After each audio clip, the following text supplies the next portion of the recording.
অনেক যুবক ভাবে গার্লফ্রেন্ড আমার আপন বেটা, জায়গা মতো বাস খাইলে বুঝবা আপন কারে হয়। মেয়েরা প্রেম করার সময় প্রেম করে একটার লগে, বিয়ে করে আর একটার লগে। আর বিপদে পড়লে বুঝবা বাপ মা ছাড়া পৃথিবীতে আপন বলতে আর কেউ নাই যুবক ভাড়া। আমি আসিফ করে, তোমাদের কাছে তো অ্যান্ড্রয়েড ফোন সবার আছে, আমি তো এখন দামি দামি ফোন চালাই। আমার কাছে তো একটা সময় কিছুই ছিল না। তা আমার একটা কথা মনেই পড়ে গেল, বলবো মুরব্বী আব্বাজান, বলা যাবে? আচ্ছা, আমার বয়স যখন মেবি এই কত হবে, 16, 17, 18, এক্স্যাক্টলি লাইক দ্যাট। তো আমার অ্যান্ড্রয়েড ফোন খুব পছন্দ ছিল। আরে যুবক মানুষ তো বদমাইশ তো করতে মন চাইবে, খুবই স্বাভাবিক। তো আমার আব্বা আমাকে বলেছে, আসিফ একদম খবরদার আব্বা, ভুলেও ফোন চালাবো না, তুমি বড় হও, তুমি বড় ইসলামিক স্কলার হয়ে যাও, তুমি মাস্টার্স কমপ্লিট করে ফেলো, তোমাকে আমি আব্বাই ফোন কিনে দেবো। এটা আমার মুরব্বীরা ভালো বুঝবেন, আমি জানি মুরব্বীরা ভালো বুঝবে কথাটা। তো আমি ভাবছি যে তোমার কথা আমি শুনি, খালি টাকাটা হোক আমার। তো আব্বা আমাকে মাসিক খরচ দেয়, প্রত্যেক মাসে 500, 1000 যা হয় দেয়। তো আমি টাকাগুলো বাঁচিয়ে বাঁচিয়ে বাঁচিয়ে বাঁচিয়ে কোনো মতে মেবি এটার দাম 6 থেকে 7 হাজার টাকা হবে এরকমই। খুব লোকন মানে লুকায় লুকায় কোনো মতে কিনে রেখে দিয়েছি, মোটামুটি 1 মাস চালিয়েছি। কে যেন বদমাইশ করে বাপের কানে দিয়ে দিয়েছে যে আসিফ কিন্তু মোবাইল কিনেছে। তা আমি বাসায় আসছি, আব্বা বলছে, আসিফ আব্বু এদিকে আসো। কি হয়েছে? তুমি নাকি মোবাইল কিনেছো? বলছে, আরে না, কে বললো তোমাকে আমি মোবাইল কিনে? আব্বা আমি কিন্তু শুনছি, আমার বাপ কিন্তু খুলনার লোক, আমিও খুলনার লোক, আমার সবার জন্ম খুলনায়। বলছে, আব্বা তুমি কেনছো? আমি কিন্তু শুনছি। ওয়ানে দাও, আমার বাড়ি করে দাও। আব্বা আমি কিনি নাই, এই মিথ্যা কথা, তোমার কিটা কইছে? আমি কিনি নাই। আমার বলছে, আমি জানি কিনেছো, বের করো। আমি বলছি, আমি এই ফোন তোমাকে দিব না। বিশ্বাস করো না, আমার বয়স প্রায় 25+, প্রায় 30-এর কাছাকাছি। আমার আব্বা জীবনে আমাকে কোনোদিনও মারে নাই, কোনোদিনও একটা এমনিও করে নাই। পুরো বছরে একটা দিন মাহফিল, আমি থাকবো মাত্র 1-1.5 ঘন্টা। যদি আপনি আমাকে দেখতেই না পারেন তো সারা জীবন আফসোস থেকে যাবে। আজকে আমি চাই না কোনো বিশৃঙ্খলা হোক, আমি চাই না আমাকে দেখতে কোনো অসুবিধা হোক। একদিন এসেছি, কবে আবার আসবো এ তো সির্ফ আল্লাহকে মালুম হ্যায়। তো আমরা চাই আজকের মাহফিলটা আসছিও ভালোবাসা নিয়ে বিদায় নিব আমরা সবাই। বলেন সবাই ইনশাআল্লাহ। আমার যুবক ভাইয়েরা কেমন আছেন আপনারা সবাই? আলহামদুলিল্লাহ। আপনারা সবাই একবার ডানে বামে তাকান, সবাই তাকান। আচ্ছা, এবার আমার দিকে তাকান। আমি যা বুঝতে পারতেছি আজকের মাহফিলের সিচুয়েশন, আমার যে অবজারভেশন, আমার যেই পর্যবেক্ষণ আমাকে বলছে যে আজকের মাহফিলে যত অডিয়েন্স এসেছে, if I am not making any mistake, যদি আমার কোনো ভুল না হয়, 90 ভাগ নয়, 95% যুবক ভাইরা আজকে মাহফিলে এসেছে। মাশাআল্লাহ। ইসলামের বিজয় যে সুনিশ্চিত, ইসলামের বিজয়কে রুখে দেওয়ার সাধ্য যে কারো নাই, আজকে ঝিনাইদহের মাটিতে যুবক ভাইরা তার চাক্ষুষ প্রমাণ। যুবক ভাইরা, আমরা আগে যখনই কোনো হক কথা বলতাম আমাদেরকে ট্যাগ দেওয়া হতো রাজাকার, জঙ্গিবাদ, মৌলবাদ। তো যদি কোনো বাপের বেটা থাকেন এখন আসেন, খেলা হবে। মিয়া আমাদেরকে জঙ্গিবাদ বলে এখন একবার গালি দিলে পিঠের চামড়া একটাও থাকবে না যুবক ভাই। Time has totally changed. সময় পরিবর্তন হয়েছে। আমরা দেখেছি আগে বাবার পক্ষে বললেই হুজুর খুব ভালো, বাবার বিপক্ষে গেলেই হুজুর খারাপ। হ্যাঁ, আর আমার একটা কথা স্পষ্ট, ওনার বাবার বিচার যদি এত বছর পরে হয়, হত্যার বিচারটা, তাহলে আমাদেরকে এটা স্পষ্ট ভাষায় বলতে হবে, গত 16 বছরে যত জুলুম নির্বিচার হয়েছে, আমার যত ভাইদেরকে গুম করা হয়েছে, হত্যা করা হয়েছে, প্রত্যেকটা তালিকা করে করে বিচার করা দরকার যুবক ভাইরা। আমরা এই দেশে ইনসাফ ভিত্তিক রাষ্ট্র চাই। তবে হ্যাঁ, কিছু কথা আপনাদের সবাইকে জিজ্ঞেস করতে চাই। যদি ইমানের জোর থাকে বলবেন, যদি ইমানটা খুবই দুর্বল হয় কথা বলবেন না। বলেন সবাই, আজকের মাহফিলে কথা শুনতে কোনো ভয় লাগছে আপনার? আমরা ঝিনাইদহের সন্তান, আমরা কাপুরুষের সন্তান নই, আমরা সব বীর পুরুষের সন্তান। আমাদের কথা একটা, আল্লামা দেলোয়ার হোসেন সাইদি হুজুরের নাম শুনছেন না আপনারা সবাই? হুজুর বলতেন যে বিড়ালের মতো 500 বছর বেঁচে থাকার কোনো দাম নাই, সিংহের মতো 1 ঘন্টা গর্জন দিয়ে আমরা বাঁচতে চাই। আমি আজ খুব তিতা সত্য কথা আমার ওয়াজের ভূমিকায় বলবো, অনেকের হজম করতে একটু কষ্ট হবে, তাই আগে একটু ঢোক গেলে না, পরে গিয়ে যেন বললেন না যে আসিফ হুজুর খুব লোকটা সুবিধার না। আসলে কথা হচ্ছে, হক কথা বরদাস্ত করার মতো যোগ্যতা সবার থাকে না। আমি কিছু তিতা হক কথা বলছি। প্রথম কথা, এখানে এই কথা বলে কি ওখানে না, হাসি না, একদম হাসি না। না, ঝিনাইদহের মানুষ ভালোবাসার জায়গা ভালোবাসা, আদবের জায়গা আদব। এটা মাছের বাজারের তাফসীর প্রোগ্রাম। আপনি ইচ্ছা মতো ওখান থেকে যে কেউ ডাকতে পারবেন না, প্লিজ বোঝার চেষ্টা করেন। এখানে অনেক মিডিয়া আছে, এটা কালকে বদনাম হয়ে যাবে, মেহেরবানি করে। আমি আপনার পায়ে হাত রাখলাম, যান, এর চেয়ে বড় বিনয়ী আমি আর হতে পারছি না। পায়ে হাত রাখলাম, কিপ কোয়াইট, একদম চুপ থাকেন। আমি যা বলি মনোযোগ দিয়ে শোনেন। 1 নাম্বার কথা, এখানে অনেক দলের ভাই থাকতে পারেন, অনেক দলের লোক, যে কোনো দলের লোক হতে পারেন। আমি আসিফের কিছু কথা আছে, এটা হচ্ছে আমার ব্যক্তিগত চিন্তা।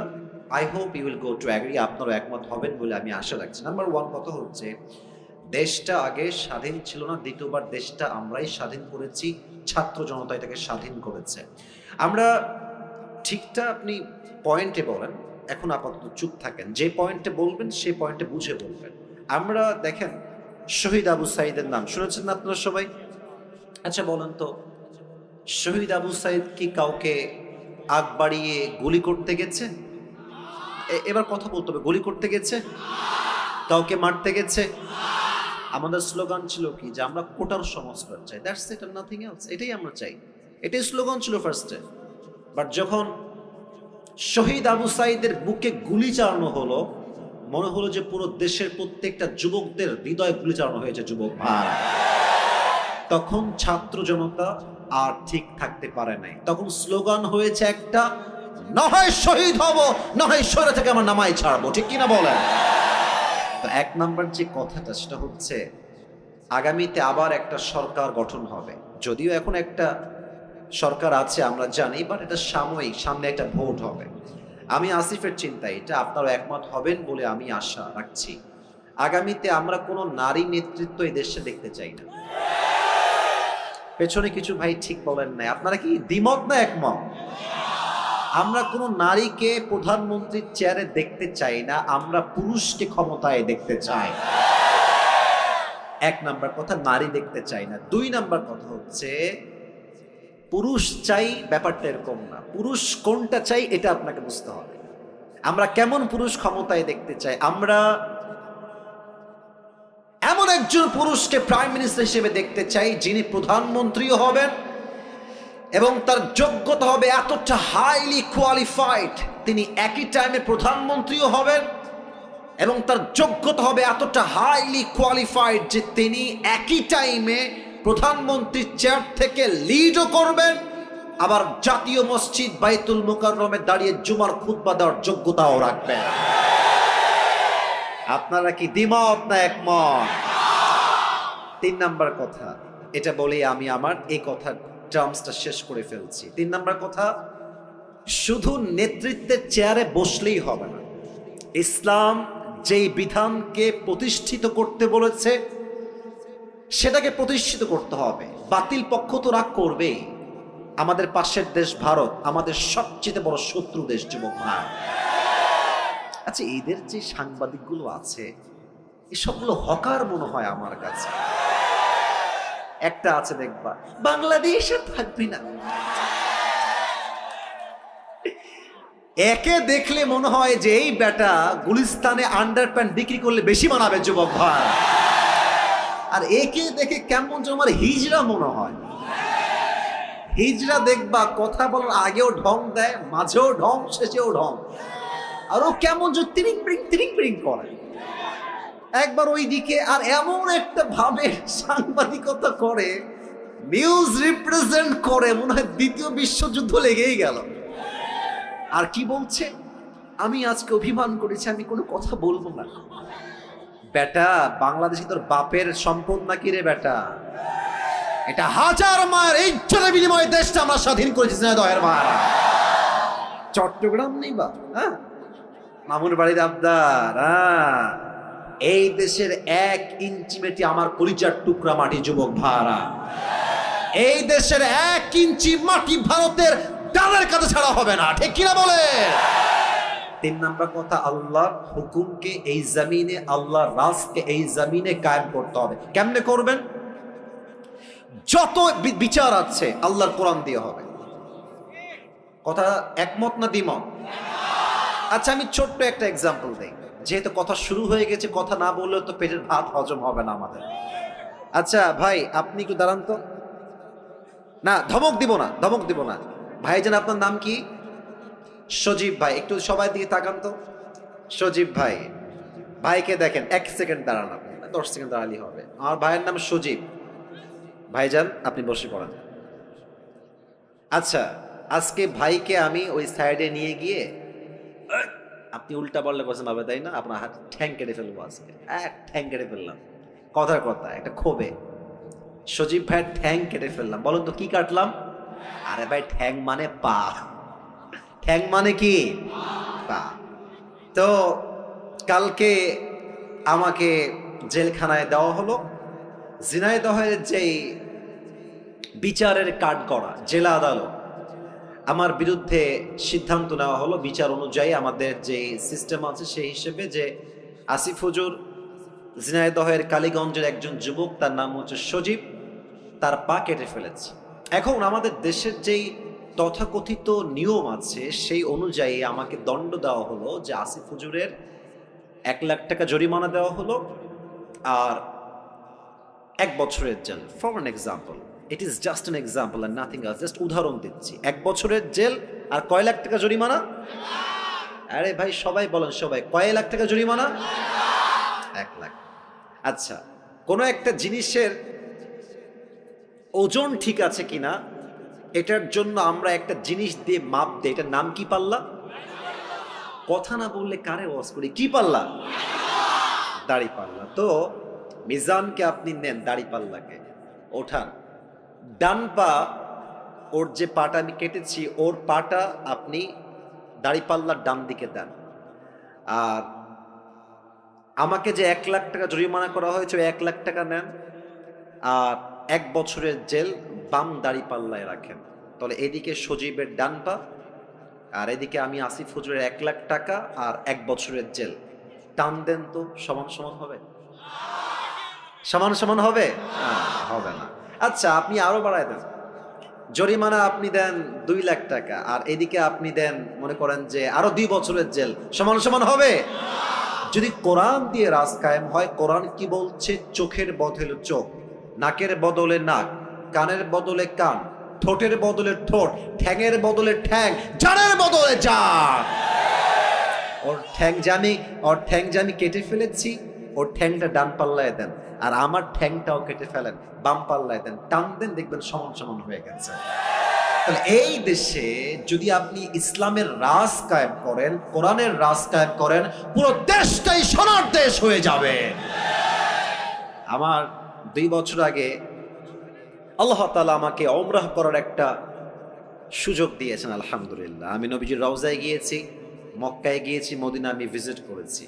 তা আমার এখনো মনে আছে, মদিনায় যখন আমি গেলাম ফর দ্য ফার্স্ট টাইম, তখন বাজে রাত 2টা বা 3টা। আমি এয়ারপোর্টে ল্যান্ড করেই মদিনায় চলে আসছি, নবীজির রওজার সামনে। এই সোনামণি, বসো বসো বসো। এ নতুন নাকি রে? এখনো যাইতেছে? বস রে, বসো। না না না, যাও, যাবে না, বসো। ওয়াশরুম সব পরে হবে, বসো। ওকে ধরে বসো। না না না, এত সোজা? বাড়ি কোথায় রে? বাড়ি কোনে ভাই? বসো ভাই, ওনে বসো ভাই, কোনে যাওয়া যাবে না ভাই, বসো। সবাই একটা কাশি দেন। কি সাহস, তাফসীর শুরু করলাম না উঠে যাচ্ছে রে। সবাই একটা তাকবীর দেন, লিল্লাহি তাকবীর। তো আমি যখন নবীজির রওজার সামনে ঘুমালাম, 2য় দিন বাদ এশার ঘুমায় গেলাম, এশার নামাজ পড়ে। তো আমার আইফোন, আমার অ্যান্ড্রয়েড ফোন, আমার মানি ব্যাগ, আমার রিয়াল, পাসপোর্ট সব আমার বুকের ডান পাশে আমি রাখলাম। ওপেনলি ঘুমায় গেলাম নবীজির ঠিক রওজার সামনে। আইফোন রাখা, অ্যান্ড্রয়েড ফোন রাখা, টাকা রাখা, রিয়াল রাখা, বাংলাদেশি টাকাও সেখানে ছিল, মানি ব্যাগ ছিল, পাসপোর্ট সব ওখানে রাখা আমার। তা আমি ঘুমালাম ঠিক এশারের নামাজের পরে। ভেবেছিলাম তাহাজ্জুদ পড়বো উঠে, বাট এত শান্তির ঘুম নবীজির রওজার সামনে এসেছে, আমার ওই ফজর আজানের সময়ই ঘুম ভেঙেছে। তো আমি যখন ঘুম থেকে উঠে ঠাস করে উঠছে লাফ দিয়ে, তো দেখছি যে আমার আইফোন যেখানে ছিল ওখানেই আছে, টাকা টাকার জায়গায় আছে, ওয়ালেটের জায়গায় আছে, রিয়ালের জায়গায় আছে, পাসপোর্টের জায়গাতেই আছে। আমার তখন মনে হলো যে কোথায় আইফোন, আমাদের দেশে আন্ডারপ্যান্ট রেখে ঘুমালেও দেখবেন চুরি হয়ে গেছে। তো সৌদি আরবে আল্লাহর কোরআনের সব আইন কায়েম হয় নাই, কিছুটা আইন কায়েম হয়েছে। সৌদি আরবে এই নিয়ম আছে, ওয়াসারিকু ওয়াসারিকাতু ফাকতাউ আইদিয়াহুমা জাযাআন বিমা কাসাবা নাকালাম মিনাল্লাহ। যদি কেউ চুরি করে ফেলে সঙ্গে সঙ্গে cut down his right hand, হাত কেটে ফেলো। এই জন্য সৌদিতে অন্য পৃথিবীর প্রত্যেকটা দেশের চাইতে চুরির সংখ্যা কম, শান্তি বেশি। যুবক ভাইরা ঠিক কিনা বলো? কয়েকটা আইন দিয়ে যদি দেশটা এত শান্তি হয়ে যায় কোরআন আইন দিয়ে, আমার তো বিশ্বাস যদি আগামীকাল এই দেশটা কোরআন দিয়ে চলতে শুরু হয়ে যায়, পুরো দেশের প্রত্যেকটা ইঞ্চি ইঞ্চি মাটি কোরআনের মাটি হয়ে যাবে। জিনাদার ভাইরা, আল্লাহ এই দেশটা আমাদের সবাইকে দেখার তৌফিক দান করে পড়া আমি না, জোরে বলুন সবাই আমি। আচ্ছা, আপনাদের বউ আছে কার কার একটু হাত তুলুন তো। আচ্ছা আচ্ছা আচ্ছা, হাত নামান। আপনাদের বউ নাই, খুব কষ্টে আছেন কারা, একটু হাত তোলা। আচ্ছা, আপনাদের কারো বউ নাই? আমি বিশ্বাস করি না, মিথ্যা না সত্যি? আরে আব্বা বোঝে না রে, ছেলের বিয়ের বয়স হয়ে গেছে। আমার মনে হয় যে এবার শীতকাল যুবকদেরকে বিয়ে দিয়ে একমাত্র শীত দূর করা সম্ভব হবে। যুবক ভাই, আমার আব্বা জানদেরকে পায়ে হাত রেখে বলছি, আব্বা জান, আপনি যদি আপনার ছেলেকে সঠিক সময়ে বিয়ে না দেন, আপনার ছেলে যত ঘাটে পানি খাবে প্রত্যেকটা দায়ভার কিয়ামতে আপনাকে বহন করতে হবে। আব্বা জান, আব্বা জানকে বলে কোনো লাভ নাই গো, সব দোষ বেশিরভাগ মেয়েদের। যুবক ভাই, তুমি মেয়েকে বিয়ে করবা, মেয়ে বলবে যে টাকা আছে, সরকারি চাকরি আছে তোমার। আর কিছু কিছু মেয়ে তো সরকারি চাকরি পাইলে টাকলার সঙ্গে বিয়ের পিড়িতে বসে যায়। আর পেশা হি সব কুছ হ্যায় মেরে দোস্ত। এখনকার মেয়েদের কাছে চরিত্রের চাইতে টাকাটা বেশি ম্যাটার করে। যুবক ভাই, বাসও খাই সে লেভেলটা। কারণ যেই চরিত্রহীন ছেলেকে আপনি টাকা দেখে বিয়ে করছেন, প্রিয় বোন আমার, উইথ ডিউ রেসপেক্ট বলছে, আমি আসিফ আপনাকে সম্মানের সঙ্গে বলছি, আপনি টাকা পাবেন, ঢাকার গুলশানে ফ্ল্যাট পাবেন, BMW পাবেন, রোলস রয়েলস পেতে পারেন, ডুপ্লেক্স ট্রিপ্লেক্স ফ্ল্যাট পেতে পারেন টাকার জন্য। বাট ওয়াল্লাহি বিয়ের পরে যে আত্মকেন্দ্রিক মনের একটা প্রশান্তি আছে, চরিত্রহীন ছেলের কাছে, বুইড়ার কাছে আপনি সুখ খুঁজে পাবেন না। আল্লাহ প্রত্যেকটা বোনদেরকে বোঝার তৌফিক দান করুন। সকলেই মন খুলে পড়েন আমিন। একটা কোরআন নিয়ে আসতে হবে, একটা কোরআন লাগবে আমার এখানে, খুবই ফাস্ট নিয়ে আসেন। আমরা 3টে তাকবীর দিব সবাই মিলে। প্রথম তাকবীর বিবাহিত ভাইরা, দ্বিতীয় তাকবীর দিবেন আমার প্রিয় সিঙ্গেল ভাইরা। আমি দেখতে চাই হু ইজ মোর পাওয়ারফুল, কার শক্তি কত বেশি। বিবাহিত ভাইরা একটা কাশি দেন, স্লোগানে বেশি জোর পাইনি, আর একবার কাশি দেন বিবাহিত ভাইরা, দেখা যাক কারা পারে। বিবাহিত ভাইরা, it's time for the married people. বিবাহিত ভাইরা তাকবীর দেন সবাই, লিল্লাহি তাকবীর। মোটামুটি চলে, খুব বেশি একটা ভালো না। আচ্ছা, এবার সিঙ্গেল ভাইরা একটা কাশি দাও, ওরে বাবা রে। এবার দেখা যাক কে পারে। বিবাহিত ভাইরা চুপ থাকবেন, সিঙ্গেলদের পালা এবার। লিল্লাহি তাকবীর। বিবাহিত ভাইরা, আই এম সো সরি, আমাকে আপনারা মাফ করে দিবেন, আজকে আমার সিঙ্গেল ভাইরা জিতে গেছে, ঠিক আছে কিনা বলো? আচ্ছা, শেষ তাকবীর দিয়ে মূল ওয়াজের বিষয়ে ফিরে যাব। আমার সবাই মিলে এবার দিবেন, এমন জোরে দিবেন যে আমি আসিফ আমার সবাইকে নিয়ে স্টেজ ভেঙে নিচে পড়ে যাব। সবাই একটা কাশি দেন। লিল্লাহি তাকবীর। ডান হাত লাগবে, একদম গায়ের জোর সমস্ত ঈমান দিয়ে এক করে বলবেন লিল্লাহি তাকবীর। আল কোরআনের আলো, আল হাদিসের আলো, কোরআন হাদিস যেখানে, আলেম ওলামা যেখানে, ঝিনাইদহবাসী যেখানে, কালীগঞ্জবাসী যেখানে, আল্লাহ কবুল করুক। আমিন। আমি আপনাদের জন্য আজকে একটা गिफ्ट নিয়ে আসছি, নেবেন? हादिया। ये हर किसी को मिलने वाला नहीं है, ये नसीब की बात है, सिर्फ एक इंसान को ये मिलेगा, যে কোনো একজন। এটা আমার একটা টুপি আমি নিয়ে আসছি, এটা আমি যে কোনো একজন যুবককে হাদিয়া দিব। এই কল টুপি কিন্তু আজহারিও পড়ে, একটু ভাব দিলাম একটু বেশি করে যেন তোমরা আগ্রহী হও। হ্যাঁ, তো এই টুপিটা যে পেতে চান এখন থেকে মনোযোগ বাড়ায় দেন। শর্ত একটা, আমি আসিফ কোরআন থেকে হাদিস থেকে যে বিষয়ে আলোচনা পেশ করব, যদি শেষে গিয়ে কেউ সেই কথাগুলো পয়েন্ট টু পয়েন্ট আমাকে মুখস্থ বলতে পারে, কারণ ওয়াজটা পুরোটা পয়েন্ট ভিত্তিক হবে, 1 2 3 4 5 6 7 এই টাইপের হবে। তো যদি কেউ 7টা পয়েন্ট মুখস্থ করতে পারে, তাকে আমি আসিফ শেষে গিয়ে এই টুপিটা পুরস্কার হিসেবে পরিধান করাই দিব। রাজি আছেন তো সবাই? ইনশাআল্লাহ। আমার ওয়াজ কিন্তু আধা ঘন্টা অলরেডি হয়ে গেছে, বলেন সবাই ইনশাআল্লাহ। শেষ তাকবীর দেন। এই ডানে বারবার সাউন্ড পাচ্ছে, এদিকে সব ঠিকঠাক, আমি আর সাউন্ড ডান থেকে চাচ্ছি না। আচ্ছা সবাই এটা তাকবীর দেন। লিল্লাহি তাকবীর। আজ আলোচনার সেন্ট্রাল থিম বা সাবজেক্ট ম্যাটার হচ্ছে how can we get closer to Allah সুবহানাহু ওয়া তাআলা। আমরা রবের নিকটবর্তী কাছের বান্দা হব কেমনে? রবের সবচেয়ে প্রিয় বান্দা হতে চাই আমরা কেমনে? কেমনে হব? আমি সবাইকে প্রশ্ন করে উত্তর দেন সবাই। আল্লাহর প্রিয় বান্দা আমরা সবাই হতে চাই কি চাই না? আপনার জবাব বলবে আপনি আসলেই চান কি চান না। বলেন সবাই চাই কি চাই না?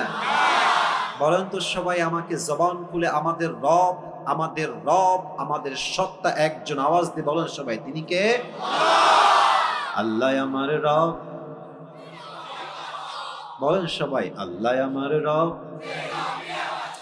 দমে দমে তনু মনে তারি অনুভব, তোমার দুনিয়াতে আমি যেদিকে তাকাই অথই নিয়ামতে ডুবে আছি সবাই। পাখ পাখালির কণ্ঠে শুনি তাসবিহ কল রব, তাসবিহ কল রব। আল্লাহ আমার রব, এই রবই আমার সব। রবকে আপনারা সবাই পাকিস্তানের একজন টপ ফেমাস স্কলার, তার নাম হচ্ছে মাওলানা তারিক জামিল। অনেকে আপনারা দেখেছেন, তাকে আপনারা শুনেছেন। ওনার একটা কথা আমি আসিফের কলিজায় গিয়ে আঘাত লেগেছে, আমি এটাকে লিখে রেখেছিলাম, আজ আমি কোট করার ট্রাই করছি। ফার্স্ট অফ অল এটাকে আমি উর্দু ভাষায় বলবো। ভাই লোকের জায়গা এমনিতেই নাই, ওখানে এসে আবার ঠাসা করলে হবে? জায়গা নাই তো ভাই, দাঁড়ায় থাকতে পারলে দাঁড়ায় থাকেন, নয় আবার গ্যাদারিং হবে। মেহেরবানি করে সবাই আমার চোখে চোখ রাখেন। মাওলানা তারিক জামিল হচ্ছে একজন top famous scholar, he is from Pakistan. উনি রবকে পাওয়ার ব্যাপারে ছোট্ট একটা বাক্য বলেছেন। আমি জাস্ট সেই বাক্যটা প্রথমে উর্দুতে কোট করছি, then I will translate in Bangla, and then আমি বাংলায় তর্জমা করব। মাওলানা তারিক জামিল বলেন, जिसे अल्लाह मिला और दुनिया में उसे कुछ भी ना मिला, फिर भी उसे सब कुछ मिला, और जिसे दुनिया में अल्लाह ना मिला और सब कुछ उसे मिल गया, फिर भी हकीकत में उसे कुछ भी ना मिला। যে আল্লাহকে পেল আর দুনিয়ার কিছুই সে পেল না, তবুও যেন সে সবই পেল। আর যে আল্লাহকে পেল না, দুনিয়াতে টাকা পয়সা বাড়ি গাড়ি স্ট্যাটাস মর্যাদা সব পেল, বাট আল্লাহ না মিলা তো কুছ ভি না মিলা। আল্লাহকে যে পায় নাই, দর হাকিকত বাস্তবে সে কিছুই অর্জন করতে পারে নাই। ঠিক কিনা বলে? আল্লাহ তাআলা বলেন, ওয়াল্লাযীনা জাহাদু ফীনা লানাহদিয়ান্নাহুম সুবুলানা। সূরাতুল আনকাবুতের সর্বশেষ আয়াত 21 নম্বর পারা 3 নম্বর পৃষ্ঠায় আল্লাহ তাআলা বলছেন, যেই বান্দা আমি আল্লাহ রাব্বুল আলামিনকে পাওয়ার জন্য চেষ্টা করে, যেই বান্দা আমাকে পাওয়ার জন্য এক রাস্তা দিয়ে দৌড়ায়, আমি আল্লাহ রাব্বুল আলামিন আমাকে পাওয়ার জন্য তার জন্য অসংখ্য অগণিত রাস্তা খুলে দেই। কোন সুবহানাল্লাহ। আল্লাহ নিজেই আপনার জন্য রাস্তা খুলে দিবে। এটার জন্য আমরা আজ 7টা আমলকে কোরআন থেকে হাদিস থেকে হাইলাইট করব। বলেন সবাই কয়টা? একটু জোরে বলেন ভাইরা, বলেন সবাই কয়টা? 7টা। আমি শুরু করছি 1 থেকে। 1 নাম্বার, এখানে কি আছে? হৃদয়। বলেন সবাই এটার নাম কি? প্রথম শর্ত, আল্লাহকে পেতে চান, প্রথম শর্ত এটাকে পরিষ্কার করতে হবে। Clean your heart. قد أفلح من زكاها. Indeed, the successful one is who purifies his heart. আল্লাহর কাছে সবচেয়ে সফল বান্দা হচ্ছে সেই বান্দা যে বান্দা তার আত্মাকে পরিশুদ্ধ করেছে। সুবহানাল্লাহ পড়বেন না সবাই? একটা প্রশ্ন করছি সবাইকে, হয়তো উত্তর সঠিক পাবো আমার আশা আছে। প্রশ্ন আগে বোঝেন, কনসেপ্ট বোঝেন। একজন মানুষ যিনি কোনো নবী নন, সবার চোখ আমার দিকে, মাশাআল্লাহ, অ্যাপ্রিশিয়েট, সবাই আমার দিকে আবার ভালো করে তাকান। একজন লোক যিনি কোনো নবী নন, বাট তার নসিহত, তার ইনস্ট্রাকশন, তার গাইডলাইন, তার উপদেশ তার সন্তানের প্রতি আল্লাহ তাআলার এতটা পছন্দ হয়েছে যে তার নামেই আল্লাহ তাআলা কোরআনে একটা সূরা নাজিল করেছে। ব্যক্তিটার নাম কি কে বলতে পারে? লোকমান। বলেন সবাই নাম কি? লোকমানে হাকিম। লোকমানে হাকিমকে তার মালিক একদিন ডাক দিয়ে বলছে, লোকমান এদিকে আসো, তোমার ব্যাপারে আমি শুনেছি, আমাকে একজন এসে বলেছে যে লোকমান অনেক মেধাবী, অনেক জ্ঞানী, তার উইজডম, তার মেধা অসাধারণ। তো তোমাকে একটা কাজ দিচ্ছি, কাজটা আমাকে করে দাও। বলছে কি কাজ? বলছে কাজটা হচ্ছে তুমি এখন এখান থেকে যাবা, ওয়াদবাহশাতান, একটা বকরি জবাই করবা, এবং বকরি জবাই করে বকরির সবচাইতে পবিত্রতম অংশ কেটে আমার কাছে নিয়ে আসবা। বলছে ঠিক আছে মালিক, যা বলবেন তাই করতে আমি প্রস্তুত আছি। এবার লোকমান মালিকের হুকুম শুনে বের হয়ে গিয়েছে, একটা ছাগল ধরেছে, ছাগল ধরে তাকে জবাই করেছে এবং ছাগলের সবচেয়ে পবিত্র অংশ কলিজা কেটে নিয়ে আসছে। বলেন সবাই কি কেটে এনেছে? বলছে মালিক এই নেন ছাগলের সবচেয়ে পবিত্রতম অংশ। মালিক বলছে ওয়াও, মাশাআল্লাহ, you have done amazing, it is appreciated, তুমি যা করেছো ঠিক করেছো, বাট আরেকটা কাজ দিচ্ছি, আবার যাও, ওয়াদবাহশাতান, একটা ছাগল জবাই করো, ওয়াখরিজ মিনহা আখবাসা মুযগাতাইন, এবার ছাগলের পবিত্র অংশ নয় অপবিত্র অংশ কেটে নিয়ে আসো। লোকমান আবার গেছে, জবাই করেছে, আবারও সেই কলিজাই কেটে এনেছে। বলছে মালিক এই নেন ছাগলের সবচেয়ে নাপাক অপবিত্র অংশ। মালিক বলছে ছি ছি, তোমাকে ভেবেছিলাম তুমি অনেক বুদ্ধিমান, তোমার মাথায় ঘিলু আছে, বুদ্ধি আছে, তুমি তো বোকার ঘরের বোকা লোকমান। মালিক কেন আমি বোকা? বলছে তোমাকে বললাম সবচেয়ে পবিত্র অংশ আনো, তাও আনলা কলিজা, বললাম সবচাইতে নাপাক অংশ আনো, তাও আনলা কলিজা। একই অংশ, একই কলিজা, একই টাইমে পবিত্র, আবার একই টাইমে অপবিত্র কেমনে হয় লোকমান? তুমি তো বোকার ঘরের বোকা। লোকমান ডাক দিয়ে বলছে মালিক আমার, আমি কি বোকা না থাকলে দ্যাটস এ ডিফারেন্ট ম্যাটার, এটা ভিন্ন বিষয়। তবে সত্য কথা হলো প্রত্যেকটা প্রাণীর দেহে একটা ছোট্ট গোস্তের টুকরা আছে।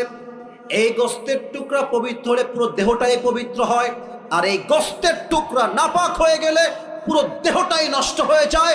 আলা ওয়াহিয়াল কলব, এটার নামই হচ্ছে মানুষের আত্মা, এটার নামই হচ্ছে মানুষের হৃদয়। ঠিক কিনা বলে? তবে একটা নতুন ইনফরমেশন দিচ্ছি সবাইকে, আমাদের এই আত্মাটা 3 প্রকার। বলেন সবাই হাত তুলে, কয় প্রকার? মুরব্বীরা আমাকে অনেক অনেক মনোযোগ দিয়ে শুনছেন, খুব ভালো লাগলো বিষয়টা দেখতে। বলেন তো আমাদের এই হৃদয় বা আত্মা কয় প্রকার?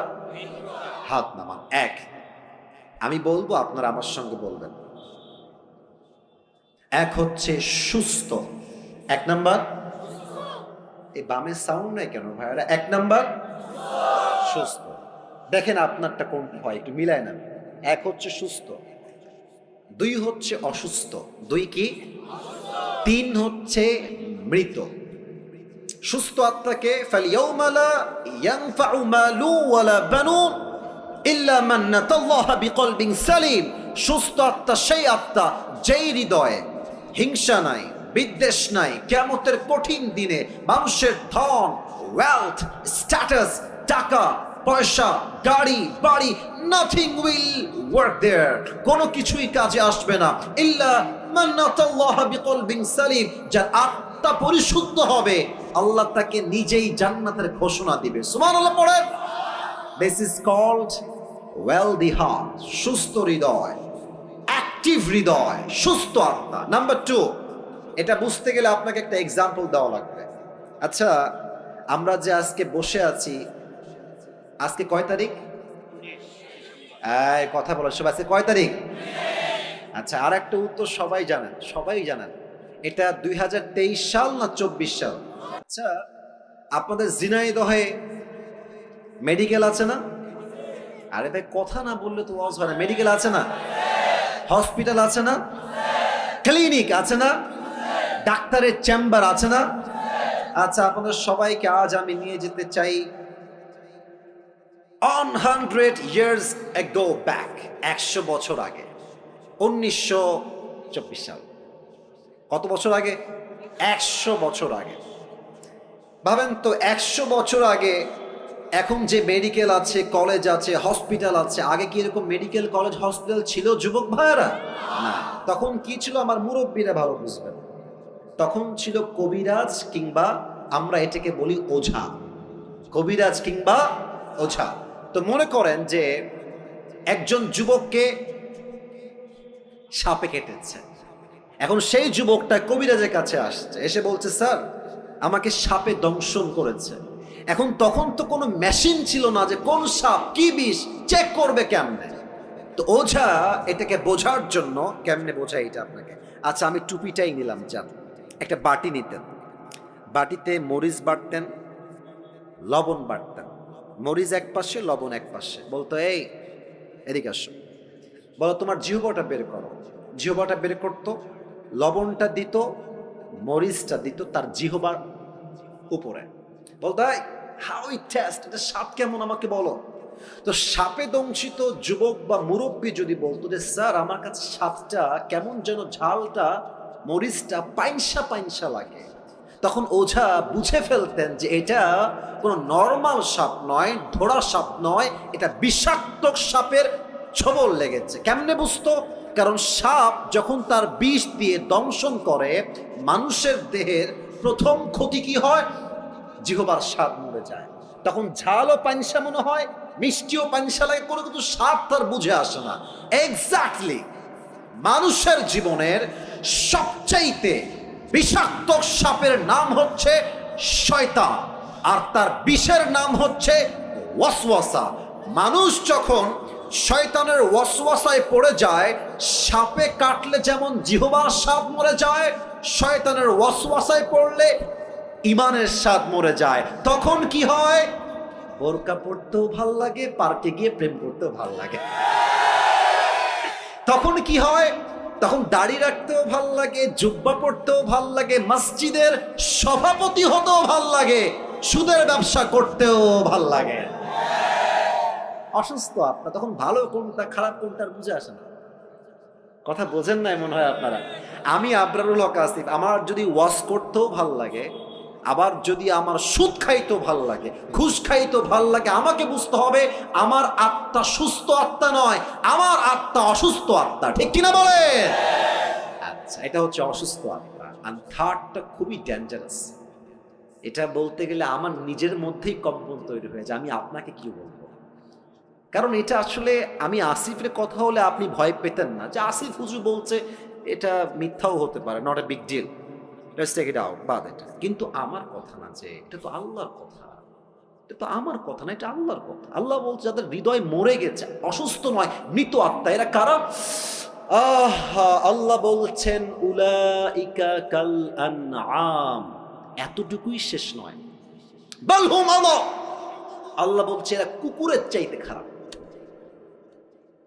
আপনি আমি কুকুরের চাইতে খারাপ, আল্লাহ বলছে। আচ্ছা বলেন এবার, এই পৃথিবীতে সবচেয়ে সৃষ্টির সেরা জীব কারা?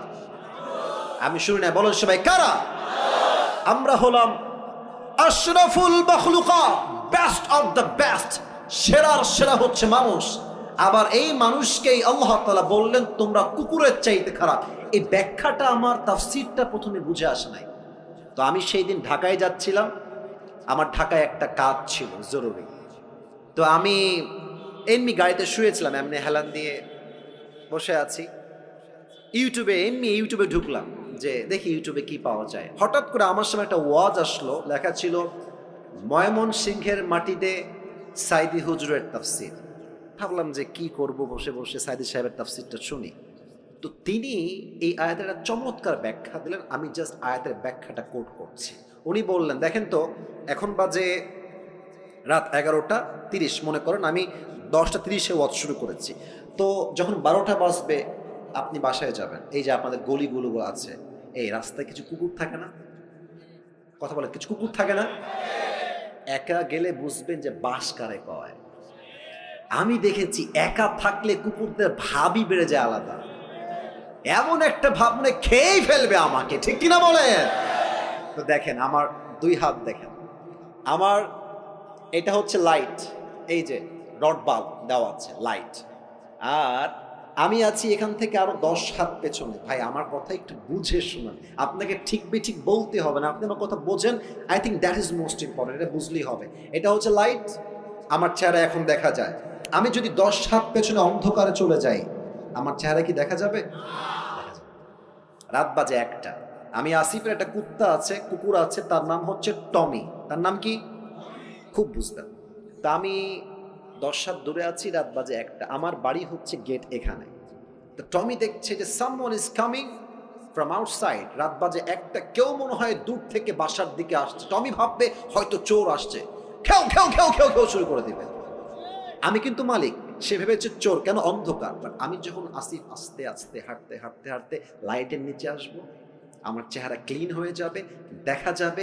দেখবেন খেয়াল করে, কুকুর মালিককে দেখার পরেই সাউন্ডটা ডাউন হয়ে যায়, আর সামনে এসে সে তার মাথাকে ঝুঁকিয়ে মালিকের পায়ের কাছে নত করে সে তার ভাষায় বলে I am extremely sorry sir, আমি আপনাকে আসলে প্রথমে চিনতে পারি নাই। কথা ঠিক আছে কিনা বলে? এবার বলেন, এই যে কুকুরটা এত নত, এতটা আনুগত্যশীল কেন? আপনি জাস্ট তাকে একটা পাউরুটি দিয়েছেন, অথবা পানি দিয়েছেন, অথবা কখনো সে খুব ক্লান্ত ছিল, একটা আপনি শীতকালে একটা বস্তা দিয়েছেন, এতটুকুই তো। আপনি তো কুকুরকে BMW দেন নাই, আপনি তো কুকুরের বিয়ে দেন নাই, ওকে তো বাড়ির ভেতরে এসে জায়গা দেন না, জাস্ট একটা পাউরুটির জন্য। একটা পাউরুটি দিবেন, নদীতে লাফ দিবেন, দেখবেন কুকুর একটা পাউরুটির জন্য এত কৃতজ্ঞ হয়ে যায়, মালিক নদীতে ঝাঁপ দিলে কুকুর নদীতে ঝাঁপ দিতে বাধ্য হয়ে যায়। যুবক ভাড়া, ঠিক কিনা বলো? আল্লাহ বলছেন ইস রে, একটা কুকুর সামান্য একটা টুকরা পাউরুটি পেয়ে মালিককে কি চিনলো, পিছাই ছাড়লো না। আর তোকে আমি আল্লাহ নাক দিলাম, চোখ দিলাম, কান দিলাম, ঠোঁট দিলাম, অক্সিজেন দিলাম, শ্বাস দিলাম, বউ দিলাম, বাচ্চা দিলাম, সম্মান দিলাম, টাকা দিলাম, বাড়ি দিলাম, গাড়ি দিলাম, সব আমি দিলাম।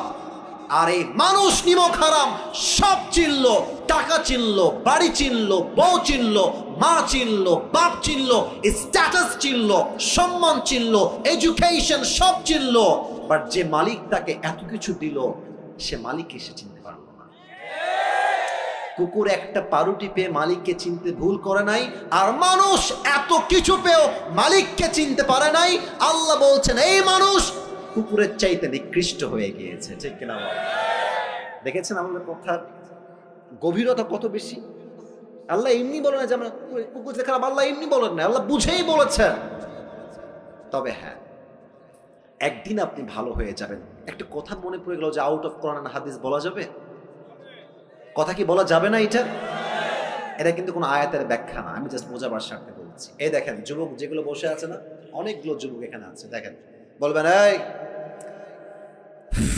চল নামাজে চল, দেখবেন একটা কমন ডায়লগ যুবকরা দেয়, প্যান্ট খারাপ। আসলে প্যান্ট না, ওর চরিত্রই খারাপ। তো এরা নামাজি কবে হবে? দেখবেন যখন মুরব্বী হয়ে যাবে। অনেক মুরব্বী দেখবেন যুবক বেলায় বদমাইশের বদমাইশ, বাট বড় হয়ে গেলে, মুরব্বী হয়ে গেলে হজ করে এসে আল্লাহওয়ালা হয়ে যায়। এরকম লোক আছে না এই বাংলাদেশে? তো তোমরা যে ঠিক হবে একটা বোঝাবার সাথে এক্সাম্পল দিচ্ছি। ওই এক ব্যাঙে আর এক সাপে ছিল খুব গলায় গলায় বন্ধুত্ব।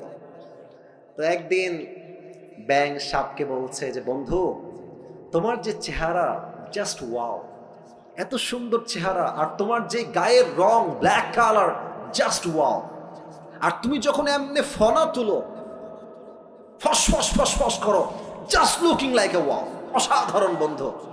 তো সাপ বলছে কি রে, আমি কি সত্যি এত সুন্দর নাকি রে? লজ্জায় মাথা নত হয়ে গেছে, খুব লজ্জা পাচ্ছে, আর খুব খুশি হয়েছে সাপটা ব্যাঙের মুখে এত প্রশংসা। তো ব্যাঙ প্রশংসা করতে করতে বলছে যে বন্ধু, সবই ঠিকঠাক আছে, তবে তোমার একটা বিষয় আমার মোটেও ভালো লাগে না। সাপ বলছে কি রে, কোন বিষয়? বলছে বন্ধু, তোমার চেহারাও সুন্দর, রঙও সুন্দর, ফসফসও ঠিকঠাক আছে, বাট যখন তুমি রাস্তা দিয়ে হাঁটো সোজা হয় না, তিরিং বিরিং করে হাঁটো, এটা ভালো লাগে না। তো সাপ বলছে বেয়াদব, এত বড় সাহস, তুই আমার ভুল ধরিস? এমনি ফস করে উঠছে। এখন ব্যাঙ বলছে ও বাবা, এত প্রশংসা করলাম, একটাও গায়ে লাগলো না, একটা বদনাম করলাম গায়ে লেগে গেল। বন্ধু তুমি তো লোক বেশি সুবিধার না গো। এক লাফ দিয়ে পড়ছে পুকুরে। আর সাপ যে ফস করে উঠেছে, পাশে ছিল এক রাখাল। রাখাল কয় কিডারে, ওখানে কিডারে, দৌড় দিয়ে আসছে, দেখছে মাশাআল্লাহ সাপ মামা এমনি আছে। আর রাখালের হাতে ছিল বিশাল লম্বা একটা লাঠি, বিসমিল্লাহ বলে ওখানেই শুরু। মা এমন মার দিয়েছে, 5 মিনিটে সাপ সোজা হয়ে গেছে। এখন 2 ঘন্টা হয়ে যায়, সাপের কোনো ফসফস নাই। ব্যাঙ বলে কি ব্যাপার বন্ধু আমার, কই গেল, ফসফস নাই কেন? উঠে আসছে, বন্ধু কোথায়? এসেই দেখছে বন্ধু তো আর বেকা নাই, বন্ধু সোজা হয়ে গেছে। আরে আমার বন্ধু সোজা হইল কেমন? দৌড় দিয়ে কাছে গেছে, দেখছে বন্ধু আর জিন্দা নাই, বন্ধু মরে ফেনা মেনা বিষ সব বের হয়ে গেছে। এবার ব্যাঙ বলছে বন্ধু, আপনি সেই সোজা হইলেন, তবে ফেনা থাকতে আর সোজা হইতে পারলেন না, ফেনা বের হয়ে সোজা হইলেন। তো যুবকরা একদিন নামাজি হবে, একদিন দিন কায়েমের আন্দোলন করবে যুবক ভাইরা, তবে সময় থাকতে নয়, অসময় যখন তোমার বুঝ আসবে, ওই সময় বুঝতে কোনো কাজ হবে না, ঠিক কিনা বলো? This is the right time. ভালো হতে চাইলে এখনই ভালো হয়ে যাও। যুবক বয়সে যে ভালো, সে আল্লাহর সবচাইতে কাছের প্রিয় বান্দা হয়ে যায়। সুবহানাল্লাহ। তাহলে 1 নাম্বার, সবাই ডান হাতটা এখানে দেন, সবাই দাঁড়ায় থাকা ভাইরাও দেন। 1 নাম্বার আমলটাকে মুখস্থ করেন। 1 নাম্বার আমল, আমি জাস্ট জিজ্ঞেস করবো, আপনারা এক শব্দ উত্তর দিবেন। 1 নাম্বার আমল, কিসের শুদ্ধি লাগবে? আত্মা। বলেন সবাই, কিসের শুদ্ধি লাগবে? 1 নাম্বার কি কথা বোঝা গেছে নাকি যায় নাই? এবার হাত নামা। আরো যে 6টা আছে, রাত যে প্রায় 11:30 বেজেই গেল, ওয়াজ কি আর করা যাবে না? আপনারা কি 12টার পরে ওয়াজ শুনবেন না ইনশাআল্লাহ আজকে?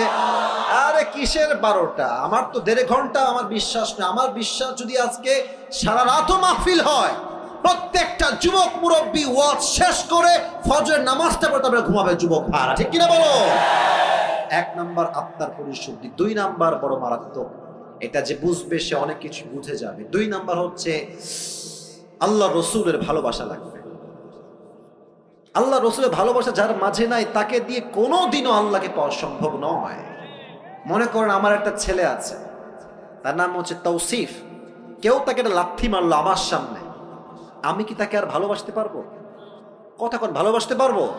আমাকে ভালোবাসতে হলে আমার বউকে সম্মান করতে হবে, বাপ মাকে সম্মান করতে হবে, ছেলেকেও সম্মান করতে হবে। যে তাদেরকে ভালোবাসতে পারবে সেই তো আমার ভালোবাসা পাওয়ার যোগ্যতা রাখে, ঠিক কিনা বলে? নবীর ভালোবাসার এক্সাম্পল দেখেন তো, আমার মুখে এইটা লম্বা লম্বা কি, ওই যে ভাইয়েরা কথা কয় না, বলেন সবাই নাম কি? আচ্ছা আপনারা সবাই আমাকে বলেন তো, দাড়ি রেখে আমাকে কি কোনোভাবেই আনস্মার্ট বা খ্যাত লাগতেছে? একদম না, রাইট। কিছু মেয়ে দেখবা যে দাড়ি দেখলে একটু চুলকায়, বলে যে এটা আমার বিয়ে করা যাবে না। দেখবা এদের দাড়িওয়ালা পছন্দ হয় না, গাঞ্জাখোর পছন্দ হয়। যুবক ভাই, তোমার হৃদয়ে নবীর ভালোবাসা আছে, তুমি স্পষ্ট ভাষায় বলবা ঝিনাইদহের সন্তান আমরা, এক কথার মানুষ আমরা, দুই কথা জবান দিয়ে বের হবে না, ঠিক কিনা বলে? তোমার কথা হবে একটা, যেই মেয়ে আমাকে নবীর সুন্নাহের দাড়ি রেখে বিয়ে করতে চায় না, স্পষ্ট ভাষায় কথা, সেই মেয়ে আমার বউ হওয়ার যোগ্যতাই রাখে না। আর যেই মেয়ে আমাকে দাড়ির জন্য বিয়ে করতে চায়, সেই মেয়ে আমার বউ হওয়ার যোগ্যতা রাখে, ঠিক কিনা বলে? বলেন তো, আমার নবীর মুখে দাড়ি ছিল কি ছিল না? আমার নবীর মতো সুন্দর এই তল্লার দিল কি আর হতে পারে? চাঁদের চেয়ে সুন্দর তুমি, নবী আমার কামলিওয়ালা, দো জাহানের বাদশাহ তুমি, প্যারা নবী সাল্লে আলা, দো জাহানের বাদশাহ তুমি, প্যারা নবী সাল্লে আলা, চাঁদের চেয়ে সুন্দর তুমি, নবী আমার কামলিওয়ালা। সুবহানাল্লাহ পড়বেন না? 2 নাম্বার, নবীর ভালোবাসা লাগবে। 3 নাম্বার, বাপ মায়ের দোয়া লাগবে। অনেক যুবক ভাবে গার্লফ্রেন্ড আমার আপন বেটা, জায়গা মতো বাস খাইলে বুঝবা আপন কারে হয়। মেয়েরা প্রেম করার সময় প্রেম করে একটার লগে, বিয়ে করে আর একটার লগে, আর বিপদে পড়লে বুঝবা বাপ মা ছাড়া পৃথিবীতে আপন বলতে আর কেউ নাই। যুবক ভাড়া, আমি আসিফ করে, তোমাদের কাছে তো অ্যান্ড্রয়েড ফোন সবার আছে, আমি তো এখন দামি দামি ফোন চালাই। আমার কাছে তো একটা সময় কিছুই ছিল না। তা আমার একটা কথা মনেই পড়ে গেল, বলবো মুরব্বী আব্বাজান, বলা যাবে? আচ্ছা, আমার বয়স যখন মেবি এই কত হবে, 16, 17, 18, এক্স্যাক্টলি লাইক দ্যাট। তো আমার অ্যান্ড্রয়েড ফোন খুব পছন্দ ছিল। আরে যুবক মানুষ তো বদমাইশ তো করতে মন চাইবে, খুবই স্বাভাবিক। তো আমার আব্বা আমাকে বলেছে, আসিফ, একদম খবরদার আব্বা, ভুলেও ফোন চালাবো না, তুমি বড় হও, তুমি বড় ইসলামিক স্কলার হয়ে যাও, তুমি মাস্টার্স কমপ্লিট করে ফেলো, তোমাকে আমি আব্বাই ফোন কিনে দেবো। এটা আমার মুরব্বীরা ভালো বুঝবেন, আমি জানি মুরব্বীরা ভালো বুঝবে কথাটা। তো আমি ভাবছি যে তোমার কথা আমি শুনি, খালি টাকাটা হোক আমার। তো আব্বা আমাকে মাসিক খরচ দেয়, প্রত্যেক মাসে 500, 1000 যা হয় দেয়। তো আমি টাকাগুলো বাঁচিয়ে বাঁচিয়ে বাঁচিয়ে বাঁচিয়ে কোনো মতে মেবি এটার দাম 6 থেকে 7 হাজার টাকা হবে, এরকমই। খুব লোকন মানে লুকায় লুকায় কোনো মতে কিনে রেখে দিয়েছি, মোটামুটি 1 মাস চালিয়েছি। কে যেন বদমাইশ করে বাপের কানে দিয়ে দিয়েছে যে আসিফ কিন্তু মোবাইল কিনেছে। তা আমি বাসায় আসছি, আব্বা বলছে, আসিফ, আব্বু এদিকে আসো। কি হয়েছে? তুমি নাকি মোবাইল কিনেছো?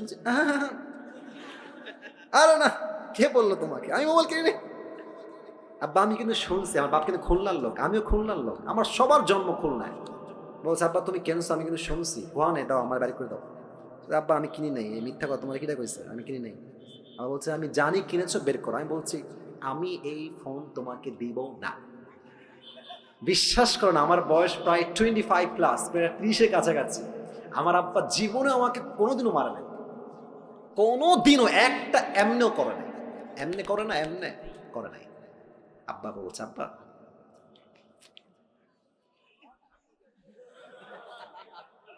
আব্বা বলে দাও, আমি বলি হবে না। আব্বা লাস্ট বার বলছে, আসিফ শোনো, তুমি 1 নাম্বার ছাত্র, তুমি অলওয়েজ ফার্স্ট হও। তুমি যদি মোবাইল ফোনটা ইউজ করো, তুমি কিন্তু সেকেন্ড হয়ে যাবো। আব্বা ফার্স্ট যদি থাকতে চাও, please give me the phone, দিয়ে দাও। আমি একদম নাচরমান না, আমি দিব না। আমি বাড়ি থেকে বের হয়ে বাইরে চলে আসছি, অজুখানা। আমার বাসা হচ্ছে মসজিদ, এইটা বাসা অ্যাটাচড। আমার আব্বা মসজিদে খতিব, ইমাম, দুইটা একসাথে। তো আমার আব্বা বাড়ি থেকে বাহিরে চলে আসছে, আব্বা মোবাইলটা দাও, চলো আমরা একসঙ্গে খানা খাই। মোবাইল কিন্তু আমার পকেটেই আছে। আমি বলছি, নাই, দাও দাও। দিব না। এই যে দিব না, মার এমন মার দিয়েছে, আমি একটা থাপ্পড় উল্টে পড়ে গেছি। আমাকে থাপড়াইতে থাপড়াইতে বাড়িতে নিয়ে গেছে। এই চল! আমি তো টের পাচ্ছি না, কিরে হইল কি আমার সাথে এটা, কারণ জীবনে মায়ের খাই নাই, তো এই প্রথম মায়ের খাইতেছে জীবনে। মারতে মারতে বাড়ি পর্যন্ত আমাকে নিয়ে গেছে। বিশ্বাস করেন, এটা আমি মজার জন্য মোটেও বলছি না, তোমাদের শিক্ষা আছে এখানে। তো আমাকে যখন আব্বা মেরেছে, আমি প্রায় 1 মাস কোনো কথা নাই। আব্বাকে দেখলে 14 মাইল দূরে, আব্বাকে দেখলে 10 হাত দূরে, কোনো কথাই নাই। মা বলে, কথা বল, তোর বাপ।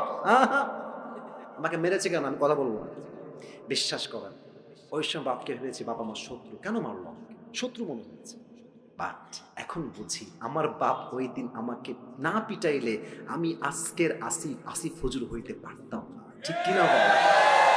তা বাপ যে তোমাকে মারে, মা যে তোমার ধমক দেয়, তুই কই গেছিলি, বাড়িতে কেন দেরি করে আসলি, রাত বাজে 1টা, তুই দেরি করলি কেন? বাপ মাকে শত্রু ভাইব না, মাথায় রাখবা বাপ মা ধমক দেয় বিধায় তো আমরা মানুষের মতো মানুষ হতে পারি, ঠিক কিনা বলো? আব্বা আমার দোয়া লাগবে। তো আমার অভাব ছিল কি লেভেলের, আমি চাকরি করতাম 3,000 টাকা, মাত্র 3,000 টাকা। আমি যে বাইকে তেল ভরবো ওই টাকাও আমার কাছে ছিল না। আমার আব্বার দোয়ার বদৌলতে আল্লাহ তাআলা আমাকে এত সামর্থ্য দিয়েছে, এতটা বরকত দিয়েছে, যে বরকত দ্বারা স্পষ্ট প্রমাণ বাপ মার দোয়া যার সঙ্গে আছে তাকে কেউ রুখে দেওয়ার সাধ্য রাখে না, ঠিক কিনা বলে? বাপ মায়ের দোয়া, রিদা রব্বি ফি রিদা ইল ওয়ালিদাইন ওয়া সাখতুর রব্বি ফি সাখতিল ওয়ালিদাইন। আব্বা আম্মা খুশি, আল্লাহ খুশি। আব্বা আম্মা নারাজ, আল্লাহও নারাজ। সুবহানাল্লাহ পড়বেন না আপনারা সবাই? আব্বা আম্মার দোয়া লাগবে। 4, দ্যাট ইজ মোস্ট ইম্পর্টেন্ট। 4 হচ্ছে নামাজ লাগবে। আপনারা সবাই মিজানুর রহমান আজহারের নাম শুনছেন না? আপনাদের যশোর তো চেনেন সবাই। আমাদের যশোরে কিন্তু আজহারি সাহেব এই জানুয়ারি 3 তারিখে হয়তো বা আসবে, 4 তারিখে। আপনাদের যারা ঝিনাইদহে আছেন আপনারা যাবেন ইনশাআল্লাহ। এবং আমার তো বিশ্বাস পুরো যশোরের মাটিটা একটা জনসমুদ্রে পরিণত হয়ে যাবে যুবক ভাইরা। তবে হ্যাঁ, আপনারা ঝিনাইদহের মানুষ, কুষ্টিয়া, এদিকে আপনার চুয়াডাঙ্গা, এদিকে যশোর, এদিকে খুলনা। আমি যেহেতু খুলনার সন্তান, এটা আমার কেমন যেন ফিল হয়, যেহেতু আমি খুলনার ছেলে আর খুলনার মাঝেই ঝিনাইদহ পড়ে, যদি আমি খুলনার সন্তান হই, আমি তো ঝিনাইদহের সন্তান যুবক ভাইরা। তো আজহারি সাহেব আসবেন। আজহারি সাহেবের নাম নিয়েছি এটা কোনো শো অফ বা টাইম পাস করার জন্য নয়, একটা কথা প্রশ্ন করতে চাই। আজহারি সাহেব একজন নানা ছিলেন, তার নাম হচ্ছে গোলাম সরওয়ার সাইদি হুজুর। দেখছেন না আপনারা? কেউ কেউ দেখেছেন? দেখবেন যে ওনার চাপ দাড়ি আর চশমা, গোল, এত সুন্দর চেহারা। উনি একটা কথা প্রায় বলতেন, নামাজ নাই যার ঈমান নাই তার। নামাজ নাই যার, মুসলমান হিসেবে পরিচয় দেওয়ার কোন অধিকার তার নাই যুবক ভাইরা, ঠিক কিনা বলো? বলেন তো আমাদের ইসলামের দ্বিতীয় খলিফার নাম কি? ওমরে ফারুক। এবার বলেন সবাই, ইসলামের দ্বিতীয় খলিফার নাম কি? ওমরে ফারুক। ছোট্ট একটা হাদিস বলছি, কেউ ডান বাম হয়ে উঠে যাবেন না, আপনারা স্টিল বসে আছেন। এটাই প্রমাণ ঝিনাইদহের মানুষ আমরা কোরআনকে কলিজার থেকে ভালোবাসি, ঠিক কিনা বলে? ওমরের কাছে একজন যুবক আসছে, তার নাম হচ্ছে আবু লু'লু আল মাজুসি। এসেই বলছে, ওমর তোমার কাছে একটা অভিযোগ আছে, বিশাল লম্বা অভিযোগ আমার। ওমর ডাক দিয়ে বলছে, যুবক ভাই তোমার কি অভিযোগ, তুমি আমাকে বলো, তোমার নাম কি? ডাক দিয়ে বলছে, আমার নাম হলো আবু লু'লু আল মাজুসি, আমি একজন অগ্নি পূজারী, আগুনের পূজা করি। ওমর ডাক দিয়ে বলছে, ভাই অভিযোগটা কি, তুমি আমাকে খুলে বলো। ডাক দিয়ে বলছে, ওমর আমার যে মালিক আছে সে প্রত্যেক দিন আমার কাছে মোট 6 দিরহাম চার্জ করে, বাট আমি আবু লু'লু আল মাজুসি, গরিব ঘরের সন্তান, আমার কাছে 6 দিরহাম দেওয়ার মতো কোনো শক্তি নাই, তুমি কমায় দিয়ে 2 দিরহাম করে দাও। ওমর বলছে, 2 দিরহাম করব কেন? তুমি কি ব্যবসা করো, তোমার ইনকাম কি, কেমনে তুমি কামাই করো, how do you earn the money? তো সে বলছে, আমি মূলত খঞ্জর বানাই। খঞ্জর মানে বাংলাতে বলে চাকু। বলেন সবাই কি? চাকু। আবার ডান হাত দেখা, খঞ্জর কাকে বলে? এটাও চাকু, এটাও চাকু। আই রিপিট এগেন, আমি আবারও বলছি হাদিসটা প্র্যাকটিক্যালি বোঝাবার সাথে। এটাও চাকু, এটাও চাকু। মাকবাদাতু ফি ওয়াসাতি, হ্যান্ডেলটা হচ্ছে মাঝখানে, বোঝা যায় ধরার জায়গা এটা মাঝে। এটাও চাকু, এটাও চাকু, 2 পাশেই চাকু। এবার সবাই আমার ডান দিকে তাকান, পেটের ডান দিকে। আরব বিশ্বের প্রত্যেকটা সর্দারের পেটের ডান দিকে লম্বা একটা খাপ থাকতো, সবাই খঞ্জরটা ওই ডান দিকেই রাখতো। বলছে, তাই তুমি খঞ্জর মেক করো, huge business, you are rich man, তোমার তো অনেক টাকা, তোমার তো 6 দিরহাম নয় 10 দিরহাম চার্জ হওয়ার কথা। এই কথা শুনে বলছে, ও ওমর আমি চাইলাম বিচার আর তুমি করলা আমার সাথে বেইনসাফি। ও আচ্ছা আচ্ছা, সবাই যেহেতু মুসলমান ঘরের সন্তান তাই তুমি সবার সঙ্গে নরম, আর আমি যেহেতু কাফেরের সন্তান, তাই তুমি আমার বেলায় গরম অমর, তাই না? তোমার বিচার আমি একাই করবো, একাই আমি এনাফ। ধমক দিয়ে বের হয়ে গেছে। বিশাল লম্বা রাত, শীতকাল। অমরকে হত্যা করার জন্য বিশাল লম্বা একটা খঞ্জর সে বানিয়েছে, জাস্ট অমরকে হত্যা করতে চায়। তো খঞ্জরটা বানিয়ে পেটের এখানে ডান দিকে রেখেছে। এবার বলেন তো, শীতকালে ঠান্ডা লাগলে আমরা কি যেন মুড়ি দেই? সবাই বলেন তো। চাদরটা আমি আবার পড়লাম, কারণ হাদিসটা প্র্যাকটিক্যালি বোঝাতে চাই, একদম বাস্তবিক প্রেক্ষাপট থেকে অভিনয় করে। দেখেন, পেটের ডান দিকে খঞ্জর। এবার সে দুইটা চাদরের পাট এমনে ধরেছে, উপর থেকে নিয়ে চাদরটাকে এমনে দিয়েছে, মেয়েদের নিকাবের মতো, এই পর্যন্ত, ভুরু পর্যন্ত। আচ্ছা, আর এটাকে এমনে দিয়েছে, আর এই ডান দিক থেকে নিয়ে এটাকে পুরো ঢেকে দিয়েছে, জাস্ট চোখ দেখা যায়। and no one can see his face except his eyes, চোখ ছাড়া ফেস কেউ দেখতে পারবে না। পুরোটা ঢেকে আজান দিয়ে দিয়েছে। অমর আসছে, সেও গেছে মুনাফিকের রূপে ছদ্মবেশে। অমরে ফারুক এসেই বলছে, সফু সুফু ফাকুম, কাতার সোজা করো, কাঁধে কাঁধ মিলিয়ে দাঁড়াও। আল্লাহু আকবার, সুবহানাক আল্লাহুম্মা ওয়া বিহামদিকা ওয়া তাবারাকা ইসমুকা ওয়া তাআলা জাদ্দুকা ওয়া লা ইলাহা গায়রুক, আলহামদুলিল্লাহি রাব্বিল আলামিন, আর রহমানির রহিম, মালিকি ইয়াউমিদ্দিন। সূরা ফাতিহা পড়েছেন, কিরাত পড়েছেন। আল্লাহু আকবার। ওমর ফারুক আল্লাহু আকবার দিয়ে রুকুতে গিয়েছেন। রুকুতে যাওয়ার পর যখন সামি আল্লাহু লিমান হামিদা বলবে, পেছন থেকে আবু লুলু আল মাজুসি তার চাদরটাকে এমনি ধরে উড়াই দিয়েছে, আর পেটের ডান দিক থেকে লম্বা একটা খঞ্জর বের করে দৌড় দিয়ে অমরের সামনে চলে আসছে। অমর যখন সামি আল্লাহু লিমান হামিদা দিয়ে উঠে গেছে, সঙ্গে সঙ্গে অমরের পেটের সোজা টার্গেট করে এমনি একটা আঘাত করেছে। অমরের পেটের ডান দিক থেকে একবার এমনে, আবার এমনে, আবার এমনে, এমন তিনটা জোরে আঘাত করেছে। হাদিসে আসছে, তিনটা আঘাতের চোটে পুরো পেট কেটে সব নাড়ি ভুঁড়িগুলো বাহিরে বের হয়ে গেছে। ওমরে ফারুক নামাজের মাঝে চিৎকার দিয়ে বলছে, কতালানি আল কাল, কতালানি আল কাল, একটা কুকুর আমাকে হত্যা করেছে, কে আছে আমাকে বাঁচাও। অজ্ঞান হয়ে পড়ে গেছে। আর সাহাবীরা বুঝে গেছে যে সামওয়ান কেম ফ্রম আউটসাইড, কেউ এসেছে, ধরো।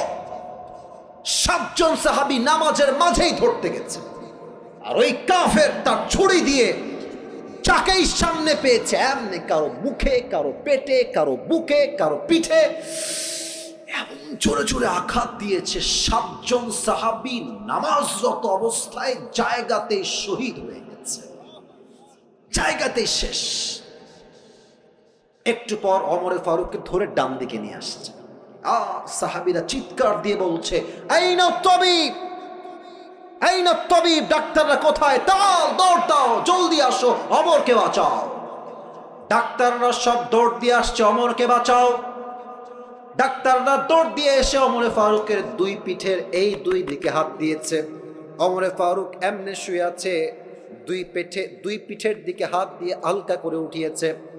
আরেকজন ডাক্তার এসে দুই ঠোঁটটাকে ধরে এমনি হালকা ফাঁকা করে দিয়েছে। একটা পানির পাত্র নিয়ে আসছে, সোজা পানির পাত্র ওমরের মুখে দিয়ে কয়েক ঢোক পানি তার ভেতরে দিয়েছে। আমার গলার দিকে তাকান, পানি যখন ভিতরে ঢোক গিলেছে, গলা দিয়ে পানি নেমে বুক পর্যন্ত আসছে, বুক থেকে পানি নেমে পুরো পেট এমন ভাবে কেটে গেছে, একদম নাড়ি ভুঁড়িগুলো বের হয়ে পুরো গোস্ত হা হয়ে আছে। গলা দিয়ে পানিগুলো নেমেছে, বুক দিয়ে নেমেছে। তারা ভেবেছে সব পানিগুলো ভেতরে গিয়ে হজম হয়ে যাবে, ওমরে ফারুক আবার জীবিত হবে, আবার চোখ খুলবেন। সবগুলো পানি বুক দিয়ে নেমে পুরো পেট কেটে গলগল গলগল করে বাহিরে বের হয়ে গেছে। সব পানি এপার দিয়ে গলগল করে বাহিরে বের হয়ে গেছে। সাহাবীরা এই দৃশ্য সচক্ষে দেখে they were surprised, অবাক, এটা কি দেখলাম? ডাক্তাররা বলছে পানি দিয়ে কাজ হবে না, দুধ নিয়ে আসো। সব সাহাবী দৌড় দিয়ে গিয়ে দুধ নিয়ে আসছে। ওমরে ফারুককে পেছন দিক থেকে হালকা উঠিয়েছে, দুধ দিয়েছে, দুধটা গলা দিয়ে নেমে বুক দিয়ে নেমে পুরো পেট কেটে সবগুলো দুধ গল গল করে বাহিরে বের হয়ে গেছে। এই দৃশ্য দেখে ডাক্তাররা বলছে মাফ করে দিবেন, আর সম্ভব না, অমর হয়তো বা শেষ, হয়তো সে আর কখনোই চোখ খুলবে না। সাহাবীদের চোখে পানি আর আটকায় না, সব সাহাবীরা কান্না করছে। হঠাৎ করে এক সাহাবী দূর থেকে দেখছে ওমরে ফারুক তার চোখটা সাডেনলি হঠাৎ করে it's a very little bit, খুবই হালকা ছোট্ট করে খুলেছে। এই চোখটা দেখে ওই দূর থেকে সাহাবী দৌড় দিয়েছে, ইয়া ওমর মালাকা ইয়া ওমর, মালাকা ইয়া ওমর, হে ওমর আপনার কি হয়েছে, আপনার কি দরকার আমাকে বলেন। ওমর ফারুক কথা বলছেন না, বলছেন তোমার ঠোঁট না কানটা আমার ঠোঁটের কাছে নিয়ে আসো। ওই সাহাবী দৌড় দিয়ে কানটা ওমরের ঠোঁটের কাছে নিয়েছে। আর সে ভাবছে হয়তো আমাকে শেষ কথা বলবে, এই সাহাবী খবরদার আমার রাজ্য দেখে রেখো, বউ দেখে রেখো, সন্তান দেখে রেখো। হি ওয়াজ থিংকিং লাইক দ্যাট। তার চিন্তাই ছিল এইটা যে ওমর আমাকে শেষ কথা এটাই ওসিয়ত করবে। যখনই কান বাড়িয়েছে ওমরের মুখের কাছে, ওমরে ফারুক প্রথম কথা, কোনো খবর আমার দরকার নাই, আমাকে জাস্ট একটা খবর দাও। আসাল্লান নাস, আসাল্লান নাস, এই সাহাবী আমার কোন রাজ্যের খবর লাগবে না, বউবাদ বাচ্চাবাদ, চোখ আছে দেখে না, হৃদয় আছে ভাবে না, এদের চরিত্র কেমন, তাদের মান কেমন। আল্লাহ বলছেন এরা হচ্ছে কুকুরের চাইতে খারাপ। আমি বলবো এই যুবক বলো তো আল্লাহ কুকুরের চাইতে খারাপ কেন বললেন? বলবেন হুজুর কুকুর তো একটা পারুটে পেয়ে মালিককে চিনতে ভুল করে নাই, আর মানুষকে আল্লাহ এত নিয়ামত দিয়েছে, মানুষ তার মালিককে চিনতে পারে নাই, এই মানুষ কুকুরের চাইতে বেশি খারাপ হয়ে গিয়েছে, ঠিক কিনা বলে? এক নাম্বার আত্মার পরিশুদ্ধি, দুই নাম্বার যে আল্লাহকে পেতে চায় তার কি লাগবে? নবীর ভালোবাসা। বলেন সবাই কার ভালোবাসা? তিন নাম্বার যেই বান্দা আল্লাহকে পেতে চায় তার জীবনে আব্বা আম্মার দোয়ার দরকার, বলেন সবাই আছে না নাই? চার নাম্বার যেই বান্দা আল্লাহকে পেতে চায় তার জীবনে নামাজের দরকার, সবাই বলেন আছে না নাই? এবার বলেন তো নামাজের কথা বলতে একটা হাদিস বলেছিলাম in a very shortcut way. Omar Farooq যখন মারা যাবেন শেষ মুহূর্তে উনি বলেছিলেন যে তোমরা আমার ধন সম্পত্তি সন্তান সন্ততি বউ সহ সবাইকে দেখে রেখো। ইয়েস নাকি নো? ইয়েস নাকি নো? শেষ কথা আসাল্লান নাস, আমি যে নামাজের ইমাম ছিলাম, আগে এটা বলো, সন্তান বা বউ বা আগে বলো, আমি যেই নামাজের ইমাম ছিলাম আমার পরে অজ্ঞান হওয়ার পরে এই নামাজটা জামাতে আদায় হয়েছে কিনা, সুবহানাল্লাহ পড়ে সবাই। চার নাম্বার গোলাম সাল্লাল্লাহু আলাইহি ওয়াসাল্লাম বলেছেন না যে নামাজ নাই যার ঈমান নাই তার। অতএব আল্লাহকে পেতে চাইলে চার নাম্বারে কি লাগবে? নামাজ। বলেন সবাই কি লাগবে? পাঁচ, যেই বান্দা আল্লাহকে পেতে চায় তার জীবনে কি লাগবে বলেন তো সবাই? নামাজ তো বললাম চার নাম্বার, পাঁচ নাম্বারে কি হবে? হ্যাঁ, পরকালমুখী। বলেন সবাই কি মুখী? ওই সময় বলেছিলাম পরকালমুখী হবেন কেমনে? চাহিদা বাড়াবেন না কমাবেন? বাড়াবেন না কমাবেন? যার চাহিদা যত কম সে ততই সুখী, তাই না? আপনি দেখবেন যে বড়লোকদের বাড়িতে, আমি যে ফ্ল্যাটে থাকি, টু বি অনেস্ট, মানে আমি আমার বাসা টিনের, এটা সত্য, আমার আব্বা আম্মা ওখানে থাকে, আমিও থাকি, আবার ফ্ল্যাটেও আমি থাকি। আমি যে ফ্ল্যাটে থাকি খুবই ভিআইপি। আমার যিনি মালিক, মানে ফ্ল্যাটের যিনি মালিক, উনি থাকেন সেকেন্ড ফ্লোরে। ভিতরে কি যে ভিআইপি, আপনি দেখলে অবাক হয়ে যাবেন। বাট অবাক করার বিষয় হচ্ছে বড়লোকদের বাসা এত ভিআইপি, এত টাকা ব্যাংকে গুনতেই পারে না, দেখবেন এরা ঘুমের ওষুধ না খেলে ঘুম আসে না। আর রিক্সা চালায়, দেখবেন রিক্সার সিটে রাখে নিতম্ব আর মাথা এমনি দিয়ে ওখানেই ঘুম, ওর কোনো ওষুধ লাগে না, কারণ কি ওর চাহিদা কম শান্তি বেশি, ঠিক কিনা বলে? তাহলে পাঁচ নাম্বার দুনিয়ামুখী না পরকালমুখী? ছয় নাম্বার আল্লাহকে পেতে চাইলে নিশ্চিত ধৈর্যশীল হতে হবে। ধৈর্যশীল ছাড়া আল্লাহর সাহচর্য পাওয়া, আল্লাহর বন্ধু হওয়া ইজ নট পসিবল। ইয়া আইয়ুহাল্লাযীনা আমানু সবিরু ওয়া সাবিরু ওয়া রাবিতু ওয়াত্তাকুল্লাহা লাআল্লাকুম তুফলিহুন। O you have believed, be patient, raise in patience, and be steadfast on patience, and indeed you will become the victorious person in this world and the next. আল্লাহ বলছে ধৈর্যশীল হও, ধৈর্যের ব্যাপারে প্রতিযোগী হয়ে যাও এবং ধৈর্য অবিচল থাকো, নিশ্চিত আমি আল্লাহ তোমাকে দুনিয়া এবং আখিরাত উভয় জায়গায় সফলতা দান করব। সুবহানাল্লাহ বলে সবাই। ছয় নাম্বার ধৈর্যশীল হতে হবে। সাত নাম্বার তওবা এবং ইস্তিগফার। আমি বলবো, বলেন তো দোয়াটা কি শিখিয়েছিলাম, আপনি বলবেন, বলেন সবাই আস্তাগফিরুল্লাহ। দিল থেকে বলেন সবাই আস্তাগফিরুল্লাহ। শেষ দোয়া সবাই বলেন আল্লাহুম্মা গফিরলি। আবার বলেন আল্লাহুম্মা গফিরলি। এই 7টা আমল যেই বান্দা করবে তাকে সবচেয়ে কাছের বান্দা বানায় নিবে একজন। আওয়াজ দিয়ে বলেন সবাই, তিনি কে? 7টা আমল আমাকে বলতে পারবা, 3বার সুযোগ পাবা, বেঁধে গেলে 3বার বলে দিবে। কে আছো? বাঘের বাচ্চা দাঁড়িয়ে যাও। ওই ছেলে সবার আগে দাঁড়িয়ে গেছে, আসো। ওই ছেলেটা, এই যে সাদা এবং কালো, ব্ল্যাক কম্বিনেশন, আসো। White and black combination. আচ্ছা, ও না পারলে তোমাদেরকে কাউকে সুযোগ দিব। এই ভাইরা একটু সাইড দেন, ভাইরা ওকে একটু আসতে দেন। বসো বসো বসো বসো। আরে বাবা কই যায় রে? ওই কেউ যাবেন না। লিল্লাহি তাকবীর। প্রিয় ভাইরা, দুটো নিয়ম বলে দিচ্ছি। 1 নম্বর নিয়ম হচ্ছে তাকে আমরা 3বার চান্স দিব। বেঁধে গেলে কয়বার চান্স দিব? 3বার।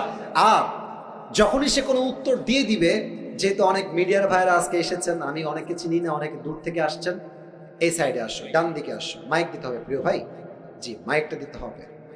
ও যখনই কোনো একটা উত্তর দিয়ে দিবে, তখনই আপনারা সবাই মিলে বলবেন জোরে সোরে মারহাবা। বলেন সবাই মারহাবা। আরে আর জোরসে বলো মারহাবা। মাশাআল্লাহ। ভাই তুমি সালাম দাও সবাইকে। আসসালামু আলাইকুম ওয়া রাহমাতুল্লাহ। তোমার সালাম উত্তর, সবার স্লো উত্তর। তুমি সালাম জোরে দাও। আসসালামু আলাইকুম ওয়া রাহমাতুল্লাহ। ওয়ালাইকুম আসসালাম ওয়া রাহমাতুল্লাহি ওয়া বারাকাতুহু। হ্যাঁ জোরে আছে রে। প্রিয় ভাই তুমি বলো, আমরা আজকে কাকে পাওয়ার জন্য আমল শুনেছি? আল্লাহ। মারহাবা বলো। এটা কিন্তু সম্মানের বিষয়। কালকে এটা তো আপলোড যাবে, সবাই তো দেখবে যে আপনার আওয়াজ কেমন। আরে আমি আওয়াজ হবে এমন, প্রত্যেকটা জেলার মানুষ বলবে ঝিনাইদহের মানুষের কাপুরুষের বাচ্চা নয়, সব সিংহ পুরুষগুলো আমার সামনে বসেছিল, ঠিক কিনা বলে? প্রিয় ভাই তুমি বলো তো, তোমার নাম কি? মোহাম্মদ জাহিদ হাসান। জাহিদ হাসান। বলো তুমি, আল্লাহকে পাওয়ার জন্য আজকে আমরা মোট কয়টা আমল নিয়ে আলোচনা করেছি? তোমার কোনো ভয় নাই, বাঘের বাচ্চা তুমি, মানে খুব সাহস নিয়ে কথা বলবা। বলো তো, আল্লাহকে পাওয়ার জন্য প্রথম আমলের কি দরকার? অন্তরকে পরিশুদ্ধ করতে হবে। বলো তো, অন্তর মোট কয় প্রকার? 3 প্রকার। আরে ভাই কর মারহাবা। 3 প্রকার কি কি? সুস্থ, অসুস্থ আর মৃত। এই তো বাধে না রে, তো লস হয়ে যাবে নাকি রে? আচ্ছা ঠিক আছে, তুমি বলো একটা ব্যাখ্যা বলো। অসুস্থ আত্মা যাদের, তাদের কি লাগে, তাদের সমস্যা কি? সবকিছু ভালো লাগে, সত্যটাও ভালো লাগে, মিথ্যাটাও ভালো লাগে। মারহাবা বলো সবাই। অসুস্থ আত্মা, ভালো কাজও ভালো লাগে, খারাপ কাজও ভালো লাগে। হয়ে গেছে, 1 নম্বর তুমি পাস, 100তে 100 পেয়ে যাও। এবার বলো, আল্লাহকে পাওয়ার জন্য 2 নম্বর আমলটা কি ছিল? নবীজিকে ভালোবাসতে হবে। ভাবসা খারাপ। তুমি বলো তো একটা কথা, আউট অফ সিলেবাস, এটা আউট অফ সিলেবাস কোয়েশ্চেন। মনে করো আমার দাঁড়িয়ে আছে, কোনো মেয়ে বললো একে বিয়ে করবো না, আমার চিন্তা কি হবে? তাকে আমি বলবো যে যার দাঁড়িয়ে আছে সে অবশ্যই হ্যাঁ হ্যাঁ পারবে পারবে পারবে। আল্লাহ পাক রব্বুল আলামিনের আসল গোলাম, অথবা তিনি আল্লাহকে ভয় করেন। হ্যাঁ বলো সবাই মারহাবা। মানে তুমি বিয়ে করবে না তো কি হয়েছে? আমি আল্লাহর গোলাম, আমি আল্লাহর গোলাম হিসেবে বলছি, যে বিয়ে করতে চায় না সে আমার বউ হওয়ার যোগ্যতা রাখে না, ঠিক কিনা বলেন? আল্লাহ রসুলের ভালোবাসা 2 নাম্বার। 3 নাম্বার আমল কি ছিল? বাবা আমাকে ভালোবাসতে হবে। আরে বলো সবাই মারহাবা। 4 নাম্বার আমল কি ছিল? নামাজ, 5 ওয়াক্ত নামাজ জামাতের সাথে আদায় করতে হবে। আচ্ছা বলো তো, ওমরে ফারুক তার জীবনের শেষ মুহূর্তে ওই সাহাবীকে কি বলেছিল? তিনি বলেছিলেন, আমি যে আমাদের জামাতের ইমাম হিসেবে জামাত পড়াছিলাম, সেই জামাত নামাজ জামাতের সহিত আদায় হয়েছে কিনা। আল্লাহু আকবার। জেনারেল ব্যাকগ্রাউন্ডের ছেলেও কিন্তু আলেম না, একদম সাধারণ ছেলে।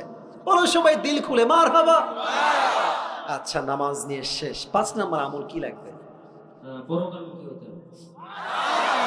শোনেন, ও ভয় পাচ্ছে, আমি দেখতে পাচ্ছি ওর হাত। না না, এটা কোনো বিগ ডিল না। আসলে কি জানেন, এতগুলো ক্যামেরা, এই মুরব্বীরা স্যাররা বসে আছে, আমি আছি, এতগুলো মানুষ সামনে, ও যে দাঁড়িয়েছে এটাই প্রমাণ সে বীর পুরুষের সন্তান, ঠিক কিনা বলে?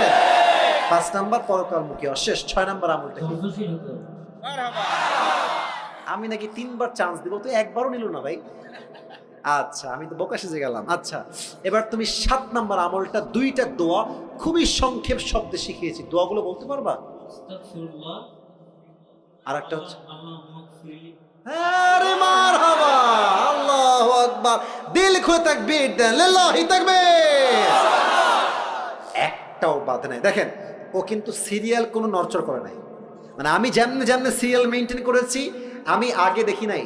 আমি এই ওয়াজটা আরো কয়েক জায়গায় করেছিলাম, অনেক আগে করেছি, এই মাসে খুবই কম করেছি, বাট আমি দেখেছি যারা বলেছে উল্টা পাল্টা সিরিয়াল, কিন্তু ও আমি যেই সিরিয়াল মেনটেন করেছি তাতেই বলেছে, এটাই প্রমাণ ওর ব্রেইন ভালো যুবক। আর ঠিক আছে না? আমি দোয়া করি আল্লাহ তাআলা ওকে দিনের একজন দায়ী হিসেবে কবুল করুন। সকলে পড়া আমিন। তুমি কোথায় পড়াশোনা করো? মাধ্যমিক বিদ্যালয়। মাধ্যমিক বিদ্যালয় কিসে পড়ো তুমি? ক্লাস 10-এ পড়ো। তোমার বাসা কি এখানে? মাগুরা জেলায়। মাগুরা জেলায় তোমার বাসা। আল্লাহ ওকে কবুল করুক। সকলে মন খুলে পড়া আমিন। আসো, তুমি আসো। মাশাআল্লাহ মাশাআল্লাহ। টুপিটা আর মাথা একটু বড় আছে, তবে হয়ে যাবে। মাশাআল্লাহ। টুপি তোমার চুল কেটে নিও, বলেন সবাই মারহাবা। আল্লাহ ওকে কবুল করুন। সকলে পড়া আমিন। বসো, তুমি এখানে বসো, নিচে বসে যাও, এখানে বসে যাও। ঠিক আছে ভাই, বসে পড়ো, বসে পড়ো, বসে পড়ো। আমার কলিজাটা ঠান্ডা হয়ে গেল যে আমি এত ভালো অডিয়েন্স পেয়েছি যে পুরো ওয়াজ এক চান্সে মুখস্থ বলে দিয়েছে। আল্লাহ তাআলা সবাইকে যেন কবুল করুন। সকলে মন খুলে পড়া আমিন। এখন একটা আবদার হচ্ছে, যারা বসে আছেন এই ল্যাটা মেরে না বসে একটু যদি আদবের সঙ্গে আত্তাহিয়াতুস সুরতে বসতেন খুবই ভালো হতো। এই তো মাশাআল্লাহ, বসা শুরু হয়ে গেছে। আর যারা দাঁড়িয়ে আছেন কলজার ভাইরা, দোয়া হবে তো 3 মিনিটের জন্য, শুধু দোয়ার জন্য বসে পড়লে ভালো হবে। এই তো বসে গেছে, এই তো ভদ্র সিনাদার মানুষ ভাইরা, মাশাআল্লাহ। শুধু দোয়ার জন্য বসেন, দোয়ার পরে আমরা বিদায় নিব, দোয়ার পরে কোনো কাজ নাই। এই তো বসে গেছে, মাশাআল্লাহ, বসে পড়েন আপনারা। এই তো এরা এমনি বসে গেছে ভদ্র, শুধু দোয়ার জন্য, শুধু দোয়ার জন্য। সবাই তাকবীর দেন, লিল্লাহি তাকবীর। আল্লাহ তাআলা এই মাহফিলকে যেন আল্লাহর সন্তুষ্টির ওয়াসিলা হিসেবে কবুল এবং মঞ্জুর করে পড়ান আমিন। আমি আসিফ, প্রায় 1 ঘন্টা 40 মিনিট পার হয়ে গেছে। আমি অথবা কথায় ভুল হতে পারে, ত্রুটি হতে পারে। আল্লাহ ভুল ত্রুটি ক্ষমা করে দিয়ে সবাইকে সঠিক কথা অনুযায়ী আমল করার তৌফিক দান করুন। পড়ান আমিন। দুরূদ শরীফ পড়বেন একবার। আল্লাহুম্মা সাল্লি আলা মুহাম্মাদ ওয়া আলা আলি মুহাম্মাদ কামা সাল্লাইতা আলা ইব্রাহিম ওয়া আলা আলি ইব্রাহিম ইন্নাকা হামিদুম মাজিদ। দোয়ার সময় কেউ সেলফি তুলতে আসবেন না। ক্যামেরা ভাইরা ক্যামেরা ক্লোজ করে ফেলেন। দোয়ার সময় কেউ সেলফি তুলতে আসবেন না। দোয়া করে নেমে যাবো ডান দিক দিয়ে, যারা হাত মেলাবেন ওই ডান দিকে আসবেন। তার আগে কোনো বিশৃঙ্খলা করবেন না, মেহেরবানি করে। একজন আচ্ছা, হ্যাঁ দাদা, আচ্ছা আচ্ছা আচ্ছা আচ্ছা, মাশাআল্লাহ। ওনার দাদা একজন ভালো মানুষ ছিলেন, উনি তো মারা গেছেন, তাই না? আচ্ছা আচ্ছা, আহা, আল্লাহ ওনাকে জান্নাতুল ফেরদাউসের উঁচু মাকাম নসিব করুক। আমিন। আচ্ছা ঠিক আছে, দোয়া করে দিই ইনশাআল্লাহ। সবার জন্য দোয়া করে দিচ্ছি। আলহামদুলিল্লাহি রাব্বিল আলামিন والصلاة والسلام على سيد الأنبياء والمرسلين وعلى آله وأصحابه أجمعين।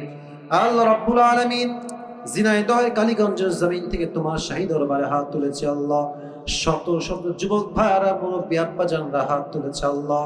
দয়া করে মেহেরবানি করে আমি অধম তোমাকে পাওয়ার জন্য 7টা আমল নিয়ে আলোচনা করেছি আল্লাহ। মেহেরবানি করে ভুল ত্রুটি ক্ষমা করে দিয়ে সবাইকে তুমি সঠিক কথা অনুযায়ী আমল করার তৌফিক দান করে দাও আল্লাহ। আল্লাহ রাব্বুল আলামিন দয়া করে মেহেরবানি করে একজন আমার প্রিয় ভাই দোয়া চিন্তা দাদা, অনেক ভালো মানুষ আল্লাহ, আল্লাহ ওয়ালি ছিলেন আল্লাহ। মেহেরবানি করে উনি যত ভালো কাজ করেছে আল্লাহ, তার ভালো কাজকে সন্তুষ্টির ওয়াসিলা হিসেবে কবুল এবং মঞ্জুর করে নাও আল্লাহ। আমার বাম পাশে এই মাহফিলের সভাপতি সাহেব বসে আছে আল্লাহ, উনিও দোয়া চেয়েছে আল্লাহ। মেহেরবানি করে আমাদের মাহফিলের সভাপতি সাহেবকে তুমি পরিপূর্ণ শেফায়ে আজেলা কামেলা দান করে দাও আল্লাহ। আল্লাহ রাব্বুল আলামিন দয়া করে মেহেরবানি করে আজকের যেই মাদ্রাসার উদ্যোগে প্রোগ্রাম, যে কমিটির ভাইয়ের আয়োজন করেছে, আমার কলিজার টুকরা যুবক ভাইয়েরা কষ্ট করেছে, পরিশ্রম করেছে আল্লাহ। মেহেরবানি করে যেই ভাইয়েরা পরিশ্রম করেছে, কেউ টাকা দিয়ে, কেউ অর্থ দিয়ে, কেউ শ্রম দিয়ে, কেউ মেধা দিয়ে, যে যেইভাবে সহযোগিতার হাত বাড়িয়েছে, সকলের সহযোগিতার হাতকে তুমি তোমার সন্তুষ্টির ওয়াসিলা হিসেবে কবুল এবং মঞ্জুর করে নাও আল্লাহ। আল্লাহ রাব্বুল আলামিন দয়া করে মেহেরবানি করে আজকের এই মাহফিলে যেই যুবক ভাইরা দূর দূরান্ত থেকে আসছে আল্লাহ, প্রত্যেকটা কলিজার টুকরা যুবক ভাইকে তুমি 5 ওয়াক্ত নামাজি যুবক হিসেবে কবুল এবং মঞ্জুর করে নাও আল্লাহ। আল্লাহ রাব্বুল আলামিন দয়া করে মেহেরবানি করে আমরা যা তোমার শাহী দরবারে হাত তুলেছি, আমরা জীবনে অনেক জুলুম করেছি, অনেক গুনাহ করেছি, অনেক অন্যায় করেছি। আল্লাহ মেহেরবানি করে আমাদের জীবনের সমস্ত গুনাহ খাতাকে তুমি তোমার গফফার নামের ওসিলায় আজকে মাফ করে দাও আল্লাহ। আল্লাহ রাব্বুল আলামিন, আমার প্রিয় মায়েরা বোনেরাও হাত তুলেছে আল্লাহ। আমার কলিজার টুকরা প্রত্যেকটা আম্মাজানকে তুমি খাদিজা রাদিয়াল্লাহু তাআলা আনহার চরিত্রে চরিত্রবান হওয়ার তৌফিক দান করে দাও আল্লাহ। প্রত্যেকটা বোনকে তুমি ফাতেমা রাদিয়াল্লাহু তাআলা আনহার চরিত্রে পরিপূর্ণরূপে চরিত্রবান হওয়ার তৌফিক দান করে দাও আল্লাহ। আল্লাহ রাব্বুল আলামিন, আমরা যারা তোমার শাহী দরবারে হাত তুলেছি আল্লাহ, আজ যেমন আমরা সবাই এই তাফসীর মাহফিলে একসঙ্গে বসতে পেরেছি, জান্নাতুল ফেরদাউসে আমরা সবাই যেন একসঙ্গে থাকতে পারি আল্লাহ, সেই তৌফিক আমাদের সবাইকেই তুমি দান করে দাও আল্লাহ। আল্লাহ রাব্বুল আলামিন, দয়া করে মেহেরবানি করে আমাদের মাঝে অনেকে অসুস্থ রয়েছে আল্লাহ, মেহেরবানি করে সবাইকে তুমি পরিপূর্ণ শেফায়ে আজলা কামেলা দান করে দাও আল্লাহ। আল্লাহ রাব্বুল আলামিন, এই মাদ্রাসা যে প্রোগ্রামটা আয়োজিত হয়েছে আল্লাহ, এই মাদ্রাসার প্রত্যেকটা সন্তানকে তুমি যুগ শ্রেষ্ঠ আলেম হিসেবে কবুল এবং মঞ্জুর করে নাও আল্লাহ। এই মাদ্রাসার যত অভাব রয়েছে আল্লাহ, তুমি তোমার গায়বী খাজানার থেকে সমস্ত অভাবকে দূর করে দাও আল্লাহ। রব্বানা তাকাব্বাল মিন্না ইন্নাকা আনতাস সামিউল আলিম ওয়া তুব আলাইনা ইন্নাকা আনতাত তাওয়াবুর রহিম। সুবহানা রাব্বিকা রাব্বিল ইজ্জাতি আম্মা ইয়াসিফুন ওয়া সালামুন আলাল মুরসালিন والحمد لله رب العالمين।